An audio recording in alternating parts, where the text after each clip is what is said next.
my dear friends. This is Rabbi Aharon Dobinsky coming to you today from the holy city of Jerusalem, Israel. I live near a hospital, to be exact, Hadassah on Mount Scopus. So all the time, sirens are going past our house. I hear the sirens going past our house. I'm going to assume that if there's a siren on, there's a degree of urgency with which that ambulance is going to have to reach the hospital.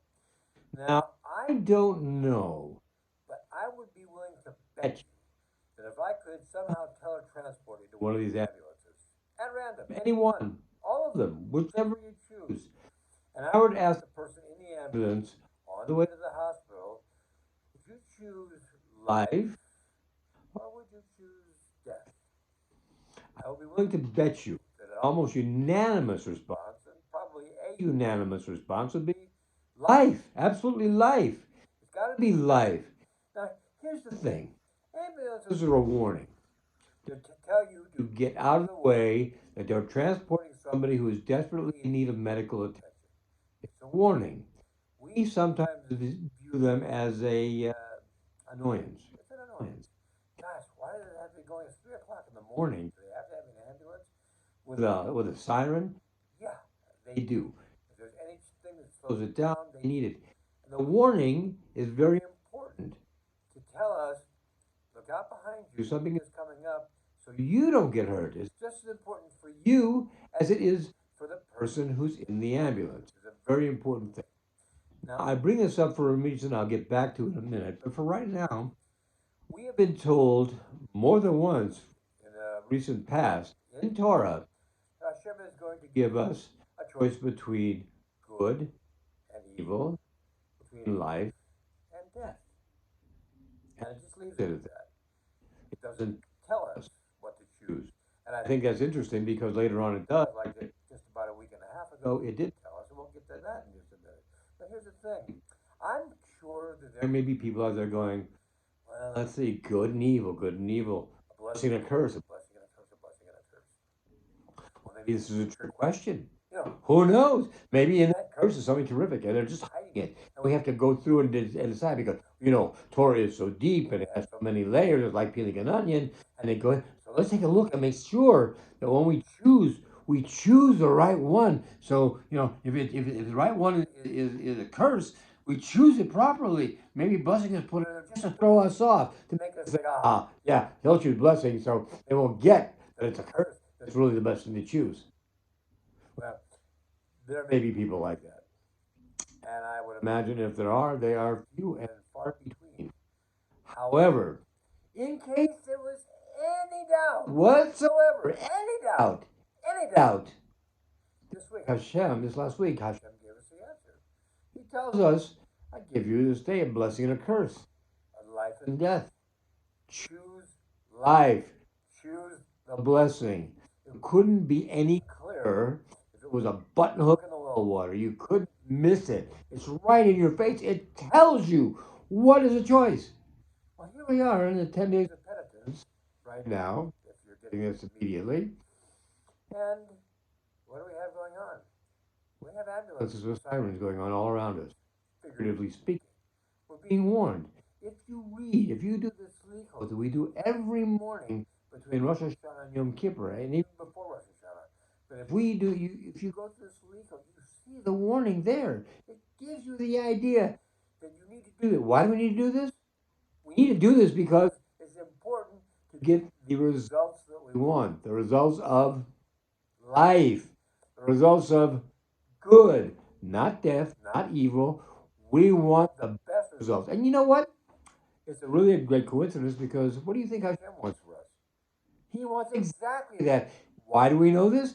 Because He told us so. He said, choose life.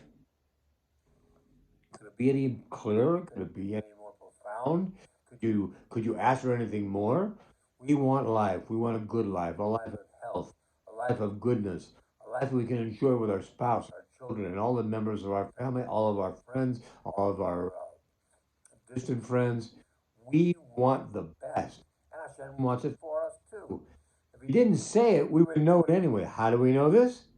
Are any of you parents out there? Great. How many of you want death for your children? How many of you want evil for your children? How many of you want to curse for your children? I believe I can say without fear of contradiction that the vast majority, if not everybody, wants life, wants good, wants peace for their children. They want the best for their children. Now, if we're made, as the Torah tells us, in the image of Hashem, then what do? We are like him. Well, since you can't tell what he looks like because that's impossible to do, you have to figure it's got to do something with his midot, the actions that he takes, the things that he thinks, that he goes through. In Torah, does it tell us that Hashem is happy? It does. Does it tell us that Hashem gets angry? It does. It shows us he has the same emotions that we have, and they are triggered by the same things. When we do wrong, he gets angry at us. He wants to do something about it. What does he want to do? He wants to correct us. How does he correct us?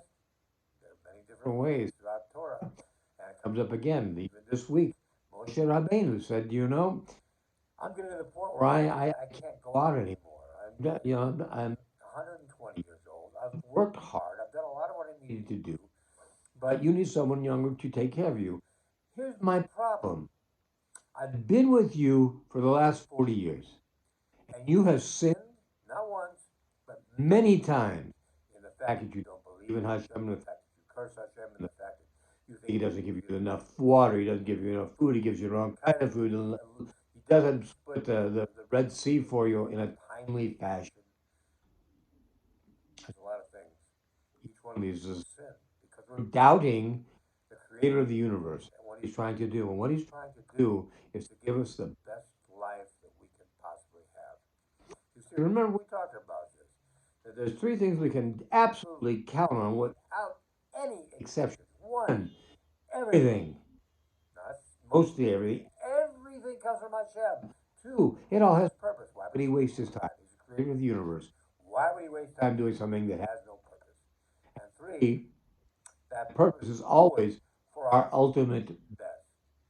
Now, the key word here that we need to remember is ultimate. It doesn't mean you do something great today and tomorrow you get rewarded for it. It may be next week, it may be next month, next year, 10 years from now, 20 years from now, 40 years from now. We don't know. When are we rewarded with it? We are rewarded when it could do us the most good. It's important to remember that, because the other side of the coin is when we are punished, when we are taken to task for what we've done wrong, when is that given to us? It's given to us at a time when we don't need any more shush. We don't need any more evil. We don't need any more problems. We have all that we can handle, and now Hashem puts us on top of it all.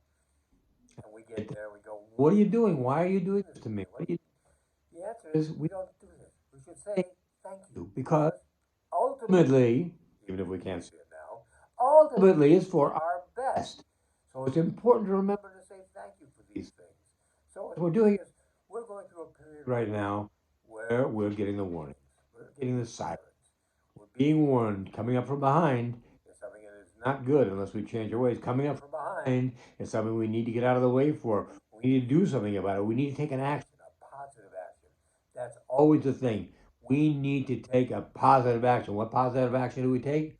Well, we do slichos every day. That's good. We do davening every day. Also good. And the last thing that we sometimes forget is we need to change our ways. We need to examine ourselves. We need to do a cheshbon nefesh. We need to take a look at ourselves and see, where are we lacking? Where are we making mistakes? What can we do to be better than we are? What can we do? For some of you, you understand this if you do hitbodedut every day. When you're asking for Hashem to give you something, ask him to give you the ability to see, what does he want from you? What do you want from me, Hashem? Just tell me, and you know I will give it to you. Some of us say that and mean it. Some of us say we don't yet mean it. We could be meaning it in a week, a month, a year, 10 years, whatever. But the fact is, we need to be changing. We're being given a warning. The ambulance is coming up from behind us. We need to get out of the way, and we need to do the things we need to change our life, to be the kind of people we're supposed to be. We only have a few days left until Yom Kippur. And on that day, everything is sealed. All the things on Rosh Hashanah that you've been told about, your parnassus for the coming year, your life and health for the coming here, they're already in the book. It's sitting there waiting. And on Yom Kippur, it's sealed. And there's very little going back on this. We have the days ahead of us until Yom Kippur to do all the things I talked about today, my friends. I love you and I want you all to have the best kind of year coming forward. But remember, that is up to you to do what you need to do, to be what I need to do what we need to do, to be the best people we can, to be the kind of people Hashem expected us to be when He put us on the earth. Not the kind of people who grouse about everything, not the kind of people who complain about everything, not the kind of people who look at everything and say, "Why isn't it better? Why can't we get better than this?" The answer is because there's something still needs to be done. I need to do it. You need to do it. We all need to do these things. And if we do this, I can guarantee you that this coming year will be a blessing on all of us. So, my friends, be well, take care, make your changes right now while you have the chance, and ask Hashem's forgiveness for what you might have done wrong in the past. If we do this, I can promise you we will have a